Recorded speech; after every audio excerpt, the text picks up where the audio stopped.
Souvent la bénédiction, et que la volonté du Père de gloire, du Fils de son amour et de l'Esprit de la promesse soit avec vous et vos familles dès à présent et pour l'éternité. Amen.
Actes chapitre 23.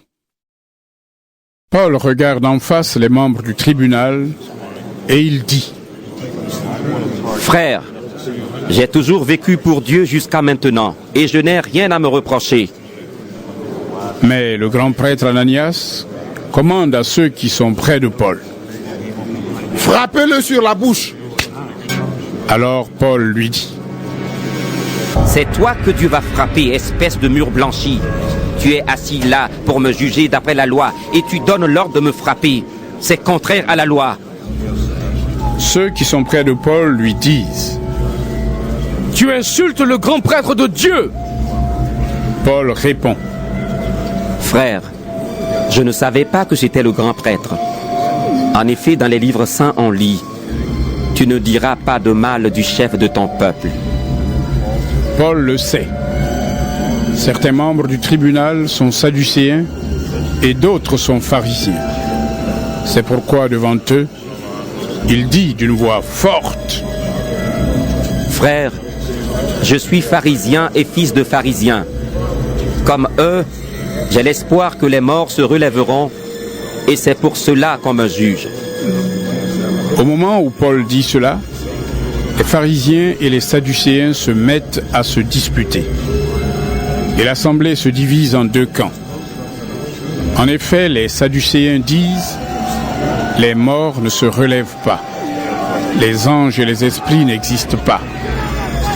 Mais les pharisiens croient le contraire. Tout le monde se met à crier.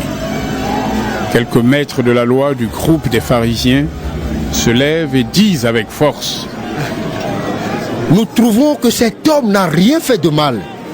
Un esprit ou un ange lui a peut-être parlé. Ils se disputent de plus en plus.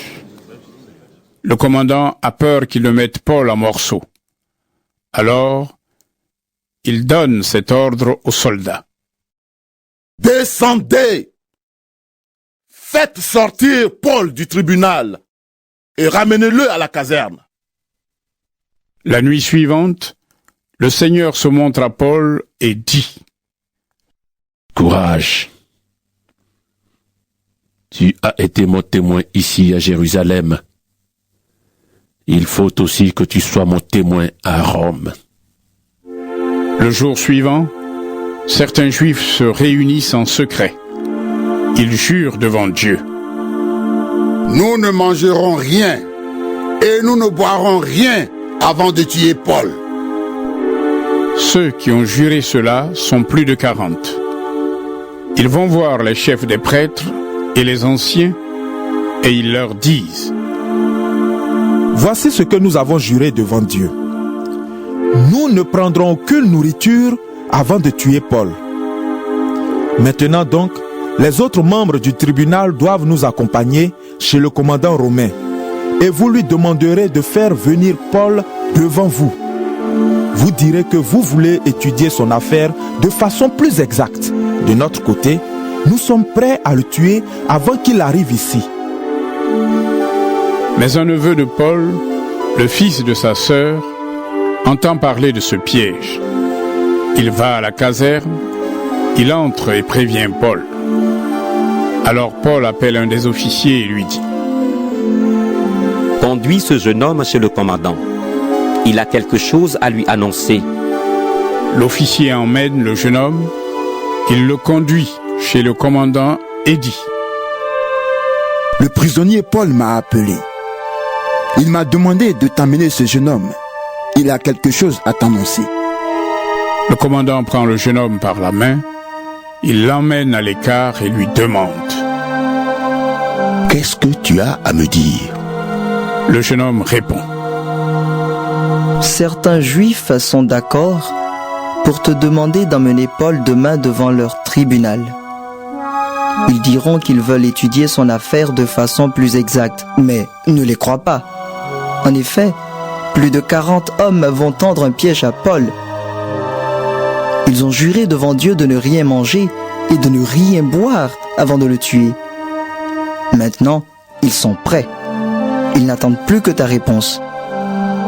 Alors le commandant dit au jeune homme: Ne raconte à personne ce que tu viens de me dire. Puis il le laisse partir.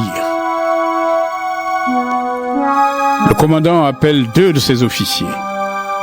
Il leur dit: Rassemblez 200 soldats, 70 cavaliers et 200 hommes armés.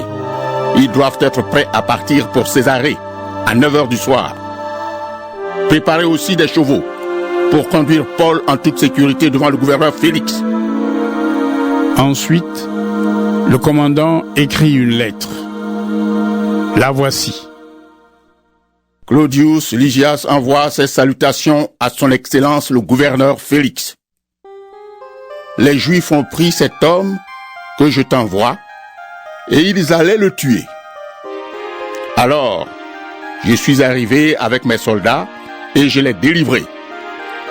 En effet, j'ai appris qu'il était citoyen romain. J'ai voulu savoir pourquoi certains Juifs l'accusaient, donc je l'ai emmené devant leur tribunal. J'ai vu qu'ils discutaient avec Paul au sujet de leur loi. Voilà pourquoi ils l'accusaient. Mais il n'y a aucune raison pour le faire mourir ou pour le mettre en prison. On m'a prévenu que ces gens voulaient lui tendre un piège. C'est pourquoi je t'ai envoyé cet homme tout de suite. J'ai demandé à ceux qui l'accusent de porter plainte contre lui devant toi. Les soldats font ce que le commandant leur a ordonné. Ils emmènent Paul et pendant la nuit, ils le conduisent jusqu'à Antipatris. Le jour suivant, les soldats retournent à la caserne et ils laissent les cavaliers continuer la route. Les cavaliers arrivent à Césarée, ils donnent la lettre au gouverneur et lui amènent Paul. Le gouverneur lit la lettre et demande à Paul: De quelle région es-tu ?